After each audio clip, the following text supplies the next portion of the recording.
আবু বকর রাদিয়াল্লাহু তাআলা আনহুর আব্বুর নাম ছিলেন আবু কুহাফা। আবু কুহাফার ছেলে আবু বকর।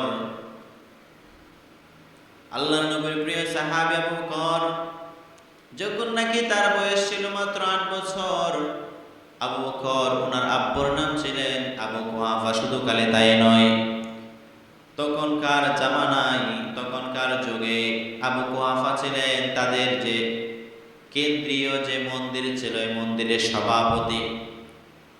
একদিন নয়, ২ দিন নয়, বহুদিন ধরে উনি মন্ত্রীগিরি করে আসতেছেন। হঠাৎ করে একদিন বলতেছে, হে আবু কুহাফা, তোমার একটি সন্তান বড় হয়েছে, আজ পর্যন্ত কখনো কোনোদিন তাকে তুমি আমাদের মন্দিরে নিয়ে আসো নাই, কেন নিয়ে আসো নাই?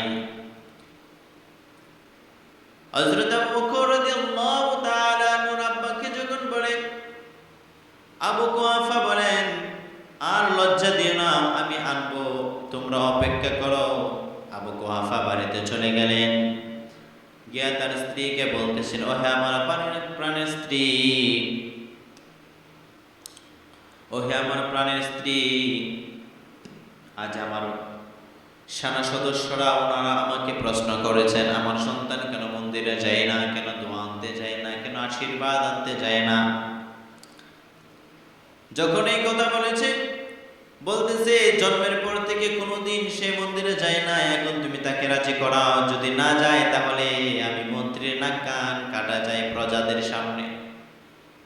এই কথা বলার পরে মা আবু বকর রাদিয়াল্লাহু তাআলা আনহুকে সুন্দর করে বোঝালেন, বলতেছেন, বাবা, আমি মা হয়ে তোমাকে বলতেছি, তুমি যাও, নতুবা তোমার আব্বুর মান সম্মান যায়। আবু বকর রাদিয়াল্লাহু তাআলা আনহু রাজি হয়ে গেলেন।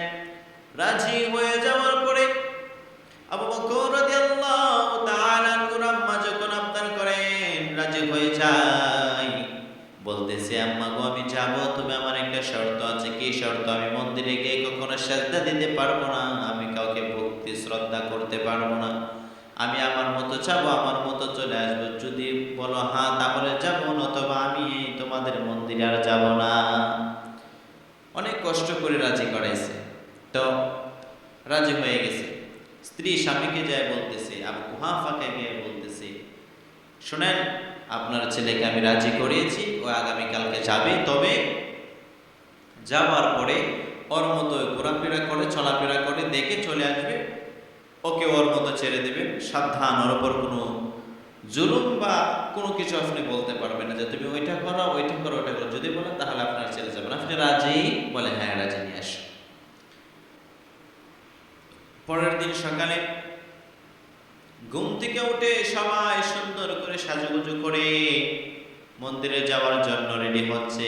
আবু বকর রাদিয়াল্লাহু তাআলা উনি কোনো সাজুগুজু করেন নাই, প্রতিদিনের মতো এই সুন্দর জামা কাপড় আগের মতোই পরছেন। সহিহ বুখারীর বর্ণনা, আবু বকর রাদিয়াল্লাহু তাআলা কে নিয়ে যখন মন্দিরের ভিতরে ঢোকে, মন্দিরের ভিতরে ঢোকার পরে তার আব্বা আবু কুহাফা বলতেছে, এই যে 10 হাত মিলিয়ে রেখেছে, এটা হচ্ছে রিজিক দাতা। পড়েন নাউজুবিল্লাহ। একটা আর কয়েকটা হাত মিলিয়ে আছে, বলতেছে এটা হচ্ছে ফানি দাতা। আরেকটা কালো কুচকুচে রং করে রেখেছে একটা মূর্তি, ওটাকে দেখে বলতেছে এটা হচ্ছে তোমার শেফা দাতা। যখন কেউ অসুস্থতা হয় তখন ওই মূর্তিগুলো আমাদেরকে শেফা দেয়। এই কথা তখন বলেছে, বলার পরে আবু বকর রাদিয়াল্লাহু তাআলা চুপ ছিল, কোনো কথা বলে নাই।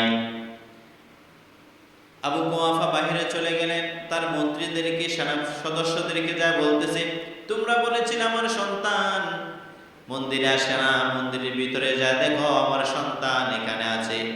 তাদেরকে কথা বলে মশআরা করে যখন নিয়ে আসতেছেন ঘরের ভিতরে, আবু বকর রাদিয়াল্লাহু তাআলা দেখেন কি করে, ঘরের ভিতরে বসে যাকে বলেছিল এটা হচ্ছে রিজিক দাতা, ওর দিকে আঙুল ইশারা করে আর বলে, তুমি নাকি রিজিক দাতা, আমার খোদা বড্ড ক্ষুধা লেগেছে, আমাকে কিছু খাবার দাও।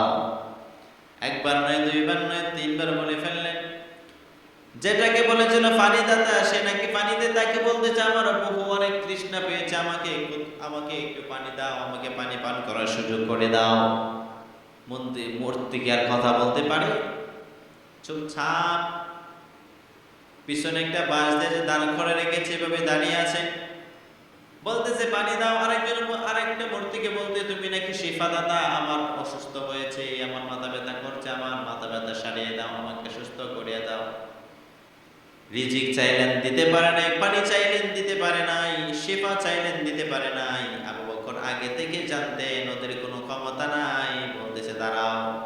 চতুর্পাশ যে খোঁজাখুঁজি করতেছে, লাঠির জন্য লাঠি খুঁজে পায় নাই। হাদিসে পাকে এসেছে ছোট একটা পাথরের কণা পেয়েছে, একটা পাথর পেয়েছে। ওই পাথর দিয়ে সর্বপ্রথম যেটাকে বলেছে রিজিক দেয়, ওটার মুখের মধ্যে ছুঁড়ে মেরে একবার নয় দুইবার নয় বহুবার মারার কারণে চূর্ণ বিচূর্ণ হয়ে ওই মূর্তির মাটিগুলো জমিনের মাধ্যমে পড়তেছে। এরকম ভাবে প্রত্যেকটা মূর্তিকে ভাঙতে ভাঙতে শেষ চূর্ণ বিচূর্ণ করে দেয়। আবু বকর রাদিয়াল্লাহু তাআলা আনহু মন্দির থেকে বের হয়ে চলে গেলেন। মন্দির থেকে বের হয়ে চলে যাওয়ার পরে মুসলমান ভাইরা রে, মন্দির থেকে যখন চলে যায়, আবু কুয়াফা তার সৈন্যদেরকে নিয়ে ঘরের ভেতরে এসে দেখে অবস্থা কাহিল, সম্পূর্ণ সকল মূর্তিদেরকে ভেঙে দিয়ে চলে গেছে। তাদের বুঝতে বাকি নাই কে ভেঙেছে, হযরতে আবু বকর।